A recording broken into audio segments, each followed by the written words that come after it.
اللهم صل على محمد وعلى ال محمد كما صليت على ابراهيم وعلى ال ابراهيم انك حميد مجيد.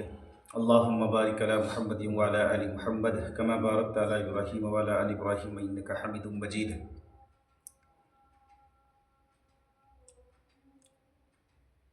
دوستو، آج کی حدیث ہے لا یعنی باتوں سے بچنا، یعنی فضول بات سے بچنا.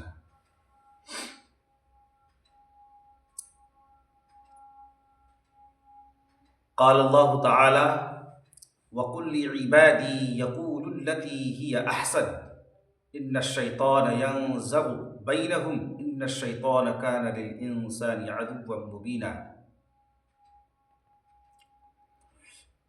اللہ تعالی نے اپنے رسول اللہ صلی اللہ علیہ وسلم سے ارشاد فرمایا،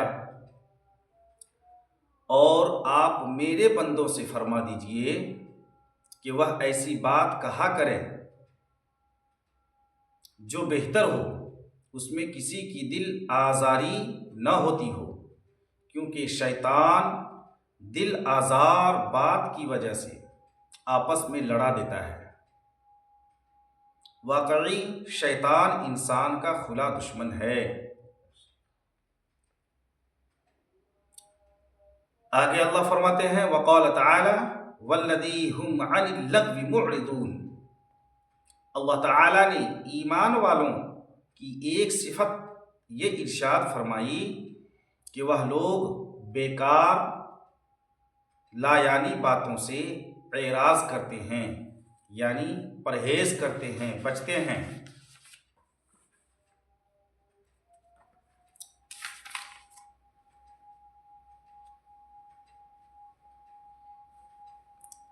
آگے اللہ فرماتے ہیں وقال تعالی اذ تلقونه بألسنتكم وتقولون بأفواهكم ما ليس لكم به علم وتحسبونه هينا وهو عند الله عظيم لولا اذ سمعتموه قلتم ما يكون لنا ان نتكلم بهذا سبحانك هذا بهتان عظيم يعظكم الله ان تعودوا لمثله ابدا ان کنتم مؤمنین. منافقوں نے حضرت عائشہ رضی اللہ عنہا پر ایک مرتبہ تہمت لگائی. بعض بھولے بھالے مسلمان بھی سنی سنائی اس افواہ کا تذکرہ کرنے لگے. اس پر یہ آیت نازل ہوئی. اللہ تعالیٰ کا ارشاد ہے تم اس وقت عذاب کے مستحق ہو جاتے جبکہ تم اپنی زبانوں سے اس خبر کو ایک دوسرے سے نقل کر رہے تھے، یعنی ذکر کر رہے تھے، اور اپنے منہ سے ایسی باتیں کہہ رہے تھے جن کی حقیقت کا تم کو بالکل علم نہ تھا، اور تم اس کو معمولی بات سمجھ رہے تھے کہ اس میں کوئی گناہ نہیں ہے، حالانکہ وہ اللہ تعالی کے نزدیک بڑی سخت بات تھی. اور جب تم نے اس بہتان کو سنا تھا تو اس بہتان کو سنتے ہی یوں کیوں نہ کہا کہ ہمیں تو ایسی بات کا زبان سے نکالنا بھی مناسب نہیں ہے. اللہ کی پناہ، یہ تو بڑا بہتان ہے. مسلمانوں، اللہ تعالیٰ تم کو نصیحت کرتے ہیں کہ اگر تم ایمان والے ہو تو آئندہ پھر کبھی بھی حرکت نہ کرنا، ایسی حرکت نہ کرنا کہ بغیر تحقیق کے غلط خبریں اڑاتے پھرو. آگے اللہ فرماتے ہیں وقال تعالی والذین لا یشہدون الزور وَإِذَا مَرُّوا بِاللَّغْوِ مَرُّوا كِرَامًا. اللہ تعالیٰ نے ایمان والوں کی ایک صفت یہ بیان فرمائی ہے اور وہ بیہودہ باتوں میں شامل نہیں ہوتے، اور اگر اتفاقاً بیہودہ مجلسوں کے پاس سے گزریں تو سنجیدگی اور شرافت کے ساتھ گزر جاتے ہیں. آگے اللہ فرماتے ہیں وقال تعالی وَإِذَا سَمِعُوا اللَّغْوَ اعرضوا عنہ، اللہ تعالیٰ کا ارشاد ہے، اور جب کوئی بےہودہ بات سنتے ہیں تو اس سے منہ پھیر لیتے ہیں۔ اللہ فرماتے ہیں وقال تعالی یا ایھا الذین آمنوا ان جاءکم فاسق بنبأ فتبینوا ان تصیبوا قوما بجہالۃ فتصبحوا علی ما فعلتم نادمین۔ اللہ تعالیٰ کا ارشاد ہے، مسلمانوں، اگر کوئی شریر تمہارے پاس کوئی خبر لے کر آئے جس میں کسی کی شکایت ہو تو اس خبر کی خوب چھان بین کر لیا کرو، کہیں ایسا نہ ہو کہ تم اس کی بات پر اعتماد کر کے کسی قوم کو نادانی سے کوئی نقصان پہنچا دو، پھر تمہیں اپنے کیے پر پچھتانا پڑے۔ آگے اللہ فرماتے ہیں وقال تعالی ما يلفظ من قول الا لديه رقیب عتید۔ اللہ تعالی کا ارشاد ہے، انسان جو بھی کوئی لفظ زبان سے نکالتا ہے تو اس کے پاس ایک فرشتہ انتظار میں تیار رہتا ہے جو اسے فوراً لکھ لیتا ہے۔ حضرت ابو ہریرہ رضی اللہ تعالی عنہ روایت کرتے ہیں کہ رسول اللہ صلی اللہ علیہ وسلم نے ارشاد فرمایا، آدمی کے سلام کی خوبی اور کمال یہ ہے کہ وہ فضول کاموں اور باتوں کو چھوڑ دیتا ہے۔ حدیث شریف کا مطلب یہ ہے کہ بے ضرورت باتیں نہ کرنا اور فضول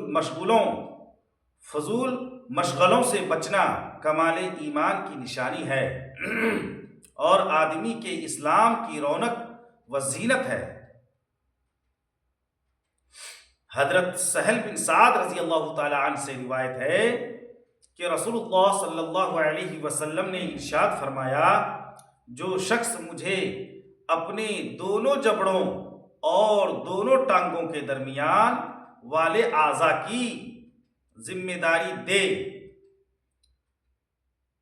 کہ وہ زبان اور شرمگاہ کو غلط استعمال نہیں کرے گا تو میں اس کے لیے جنت کی ذمہ داری لیتا ہوں۔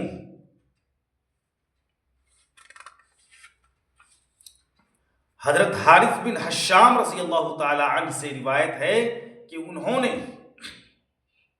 رسول اللہ صلی اللہ علیہ وسلم سے عرض کیا، مجھے کوئی ایسی چیز بتا دیں جسے میں مضبوطی سے پکڑے رہوں۔ آپ صلی اللہ علیہ وسلم نے اپنی زبان مبارک کی طرف اشارہ کر کے فرمایا، اس کو اپنے قابو میں رکھو۔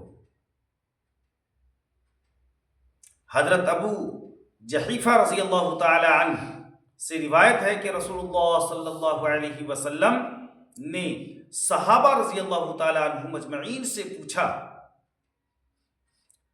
اللہ تعالیٰ کے نزدیک سب سے پسندیدہ عمل کون سا ہے؟ سب خاموش رہے، کسی نے جواب نہ دیا، تو آپ صلی اللہ علیہ وسلم نے ارشاد فرمایا، سب سے زیادہ پسندیدہ عمل زبان کی حفاظت کرنا ہے۔ حضرت انس بن مالک رضی اللہ تعالی عنہ سے روایت ہے کہ رسول اللہ صلی اللہ علیہ وسلم نے ارشاد فرمایا، بندہ جب تک اپنی زبان کی حفاظت کر لے ایمان کی حقیقت کو حاصل نہیں کر سکتا۔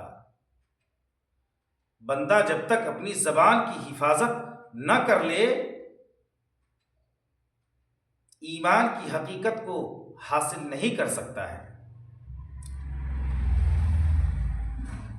آگے حضرت عقبہ بن عامر رضی اللہ تعالی عنہ فرماتے ہیں کہ میں نے عرض کیا، یا رسول اللہ صلی اللہ علیہ وسلم، نجات حاصل کرنے کا طریقہ کیا ہے؟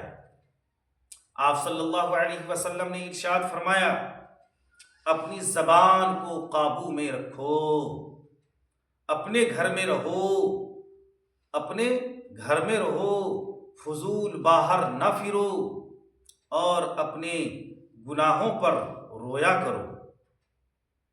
اپنی زبان کو قابو میں رکھنے کا مطلب یہ ہے کہ اس کا غلط استعمال نہ ہو، مثلا غیبت کرنا، چغلی کھانا، بیہودہ باتیں کرنا، بلا ضرورت بولنا، بغیر احتیاط کے ہر قسم کی باتیں کرنا، بے حیائی کی باتیں کرنا، لڑائی جھگڑا کرنا، گالی دینا، انسان یا جانور پر لعنت کرنا، شاعر و شاعری میں ہر وقت لگے رہنا، مذاق اڑانا، راز ظاہر کرنا، جھوٹا وعدہ کرنا، جھوٹی قسمیں کھانا،